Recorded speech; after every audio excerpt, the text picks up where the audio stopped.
Greetings YouTube, Simon here, welcome back to Final Fantasy VII, and in today's episode I'm going to be guiding you through the Ancient Forest, an optional dungeon that becomes available on this tour of the game once you've gained access to a green chocobo or better. So green, black or gold will get you here. If you don't want to do chocobo breeding, you can still access the Ancient Forest, but not until a little bit later on after you've defeated Ultimate Weapon. Now the Ancient Forest is a puzzle-like dungeon, so you're going to want to follow my instructions closely. You may also want to disable the enemy encounters if you're playing on a version of the game where you're allowed to do so, but just be aware that there is one enemy, and thanks to Red Mario for this tip, called the Poionis. It's like a bird creature. You can actually steal wizard bracelets from them, which are very powerful. Anyway, I'm going to try and edit out all of the fluff from the live stream, including opening the menus, the battles, etc. We're going to start by heading over the hill, and if you carefully step onto this plant here without going too far, you can actually loot the item from it, and it's a Super Shot ST, which is a nice weapon for Vincent. And once we've got that, we're going to head under the bridge, but not until we've grabbed this first insect. Now insects can be placed into plants, into pitcher plants or whatever they are, and they can then be closed. So what we're going to do is just drop that insect next to the plant, because they don't stay in there for long before they get eaten. So we're going to want to make sure that we have all three insects close by, so we can get all three insects into all three of these plants here. That way we can jump across them without the insects disappearing. So for the third insect, we're just going to drop that into the first plant and then pick up the other two that we dropped close by here, and that will allow us to use these plants as stepping stones before they all open up again. If by the way anything opens up, or if you just screw anything up, then you'll probably want to just reset the area by heading across into another area and coming back, or you can press square at any time to reset the whole dungeon. Make sure you pick up that weapon for Red 13 before moving into the next area. And there we're going to pick up our next insect. And at this location we're going to jump up to this entrance here to a cave, which we can't go in, but we can carefully drop the insect outside to lure this frog out, and we can use the frog to make our way across to the other side.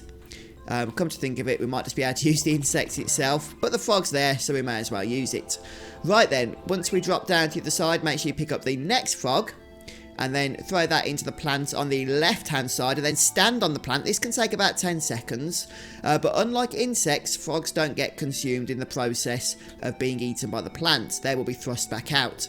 So just bear that in mind, it will come in useful for later. But they also make sure that we leap once they hop out as well, so we get a little bit of further distance than if we were standing on it when an insect gets eaten. So we're going to use the beehive from up there, and we're going to drop that into the fly trap, and that will give us access to the slash ore materia. And there's some awesome rewards in this place, by the way, guys, so make sure you try and get them all. Right, pick up the next frog, and then this time we're going to use it on the right hand plant here, and then we're going to stand on it, make sure we're facing right. And because of that, when it thrusts us over to the right hand side, we'll be able to make our way across the next fly trap. You can also see there's another item just lurking on the branch there. We'll come back to that a little bit later on. For now, just exit to the right hand side.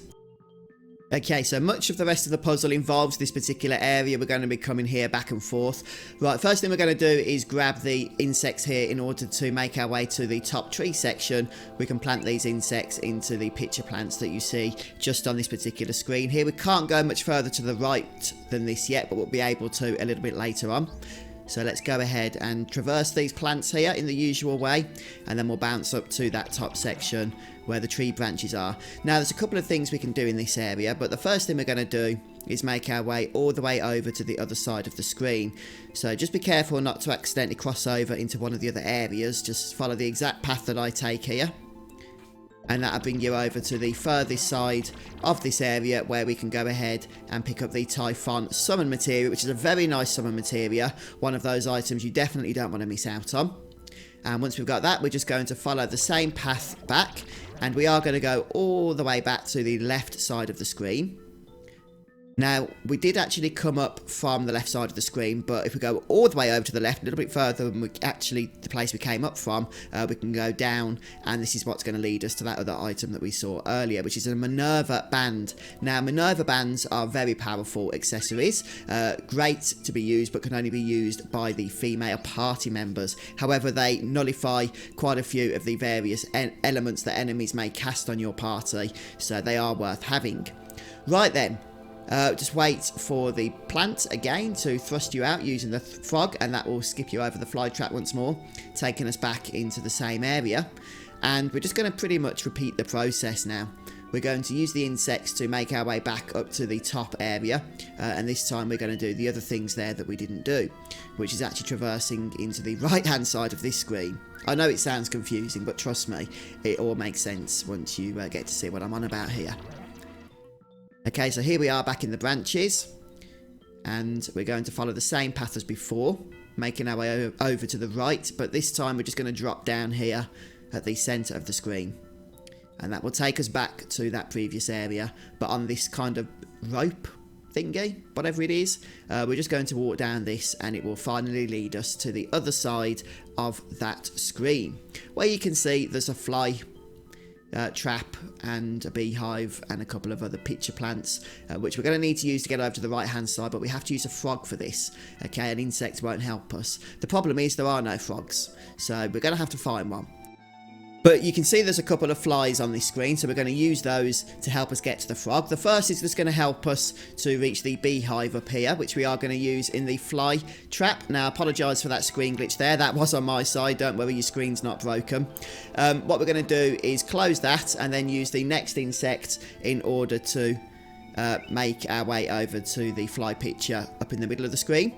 And that will bring us back over to the left-hand side of this screen, where we can use the next insect. It's a good job these insects are all here waiting for us, isn't it? We can use this next insect to coax the frog out of this particular tree trunk. There it is. And then this frog is going to be our ticket out of here. So first of all, we're going to use it on this pitcher plant in order to go back to the other side. You don't even need to use it to jump across. I think you can just jump across and wait for it, but it's a little bit of fun, isn't it? In either case, the frog comes across with you. We're going to use the frog to make our way out of this particular area. But we're not done yet. There's still a couple of treasures, although that's the final part of the puzzle.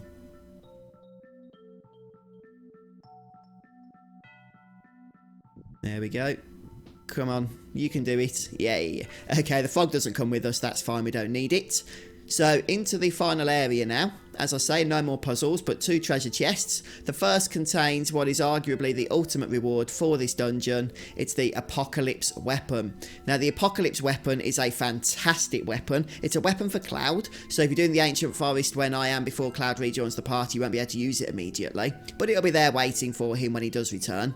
It's a fantastic weapon that only has 3 materia slots that are unlinked, but it's one of only 2 weapons in the game that has triple materia growth, so it's going to be coming in invaluably later on when we're using it to level up our materia. And the final treasure chest contains an elixir. But yeah, I noticed a few people on live stream said that they'd never been to this dungeon before, they didn't know about it. So hopefully this episode will help you guys if you've not done that particular dungeon before. As you can see, the rewards are definitely worth it. But there we have it then, guys. That's the Ancient Forest. I hope you managed to get through it. If you do, don't forget to let us know in the comment section. I always appreciate hearing your feedback. But thanks for stopping by, checking out the episode. I'll see you next time. Goodbye.